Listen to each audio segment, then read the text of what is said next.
Have you ever taken one of those personality tests that just nails you? I took one years ago. Supposedly from the Dalai Lama, my teacher gave it to us and said, "Don't take it as gospel, just use it for reflection." I was skeptical, but honestly, the results were so spot on, it was kind of spooky. I wanted to share it with you all today, not just the test, but how it made me look at my life then versus now. So, the first part was simple. Rank 5 animals in order of importance. The animals were cow, tiger, sheep, horse, and pig. The test said this ranking reveals your life's priorities. My order back then was pig, cow, sheep, horse, and tiger. And what did they represent? Pig is money, cow is career, sheep is love, horse is family, and tiger is pride. Looking back at my high school self, picking the pig first for money makes so much sense. I was always conscious of my savings, even if I was terrible at actually saving. Now, I'm much stricter with my financial plans. The cow for career was second. Back then, I was just starting to dream about being a bookmaker, a writer, an entrepreneur. It's funny because that's exactly what I'm pursuing now. My main goal is to share my stories, but I've also realized that the business side of things, the stuff I learned in high school, is actually pretty crucial. Then came the sheep. For love, honestly, back then, I thought all that high school romance stuff was immature. I identified as asexual, and my view was, if I were in a relationship, it would be because the other person needed attention and care.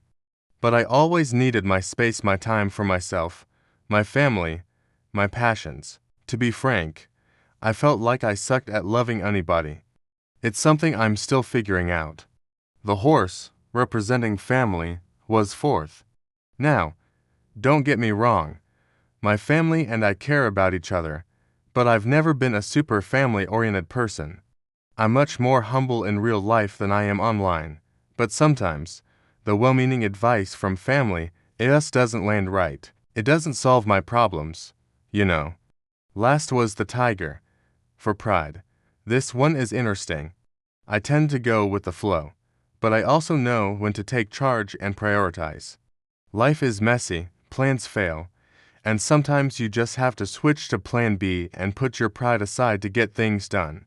It's a balancing act between humility and pride, and knowing when to use each. Okay, on to part 2 of the test. This one was about describing 5 items in a single word. The items were a dog, cat, rat, coffee, and the sea. The test says these descriptions reveal deeper parts of your personality and outlook. First up, the dog. I wrote protector. It's that meme, right? He protect, he attack, but most importantly, he loves. That's me. I'm not a natural-born fighter. My body ain't built for it, but my spirit. I love to fight for what I believe in. The test said this word describes your own personality. Protector. Yeah, I can see that. Next was the cat. My word was lazy. According to the test, this describes your ideal partner. And you know what? Lazy is fine by me, as long as my future partner knows their worth and isn't just sitting around like a brat. I'm cool with a relaxed vibe. We can be lazy together. Then came the rat. I described it as dirty. This, the test claimed, is how you see your enemies. So, my enemies play dirty. Well, like I said, I love to fight. So, if they want to play dirty, let's go. Challenge accepted. After that was coffee. My word was soothing. The test said this describes your view of love. Soothing love. That sounds pretty awesome, right? Maybe because I'm a quiet, sometimes intense guy. Being around a lot of loud chatter can be overwhelming for me.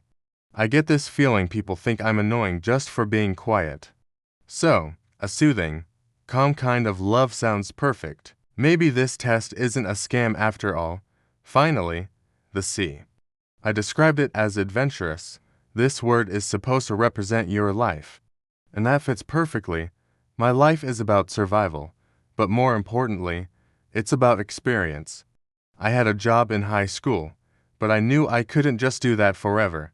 I need my passions, like writing and sharing my thoughts with you right here. My adventure is to prosper as a writer, to make enough to support my family, and to help my brother build his own business. It's a challenging adventure, but it's mine. The final part of the test was about colors. You had to associate 5 colors: yellow, orange, red, white, and green with a person in your life. This part shows who holds specific roles in your heart. I can't give you the exact names, of course, because I value privacy. For yellow, the test says this is someone you'll never forget. For me, that's a friend I chat with often. We comment on each other's posts, and we even went jogging together recently. A true, unforgettable connection. For orange, I drew a blank. The color just didn't bring anyone to mind, so I left it empty. It happens. Now, red, the test says this is the person you truly love. And who did I write down? Me, myself, and red represents both love and war for me, and I'm learning to love myself through all my internal battles. It's a constant process. As for white and green, I couldn't really distinguish who belonged there. The test says white is your twin soul, and green is someone you'll remember for the rest of your life. Maybe those people just haven't entered my life yet, or maybe I just didn't know who to put down at the time. And that's the test. Looking back, it's not about some magical prediction. It's a snapshot, a tool for self-reflection that shows you who you were at a certain point in time. People change, priorities shift, and that's the beauty of it. What do you think? Have you ever taken a test like this? Let me know in the comments below. Thanks for hanging out with me today. If you enjoyed this, don't forget to like, subscribe, and hit that notification bell for more videos. See you in the next one.